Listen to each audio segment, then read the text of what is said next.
حضرت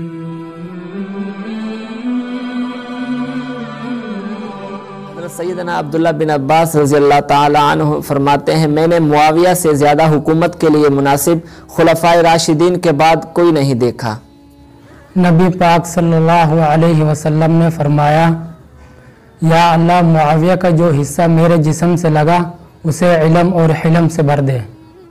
مشہور شیعہ مصنف ملا باقر مجلسی اپنی کتاب بہار الانوار میں رقم تراز ہے کہ حضرت امیر معاویہ رضی اللہ تعالی عنہ نے جنگ کے بعد بھی حضرات اہل بیت کا وظیفہ بند نہیں کیا بلکہ اپنے دور حکومت میں تاحیات اسے جاری رکھا۔ ایسے بیان ہوگی عظمت معاویہ کی، روشن ہے کل جہاں میں سیرت معاویہ کی، اور حب علی کا دعویٰ ہرگز نہ کیجئے، حب علی کا دعویٰ ہرگز نہ کیجئے، دل میں اگر نہیں ہے الفت معاویہ کی۔ کاتب وحی ہے میرا امیر معاویہ، زوجہ نبی کا بائی ہے میرا امیر معاویہ۔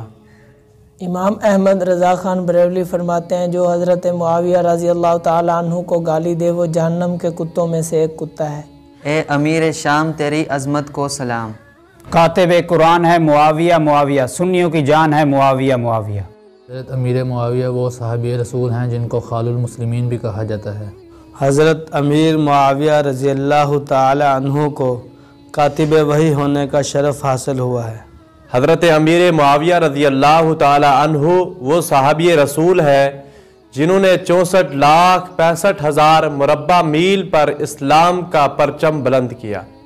آپ صلی اللہ علیہ وسلم نے حضرت امیر معاویہ رضی اللہ تعالی عنہ کے لیے یہ دعا کی ہے اللہم اجعلہ ہادیا مہدیا۔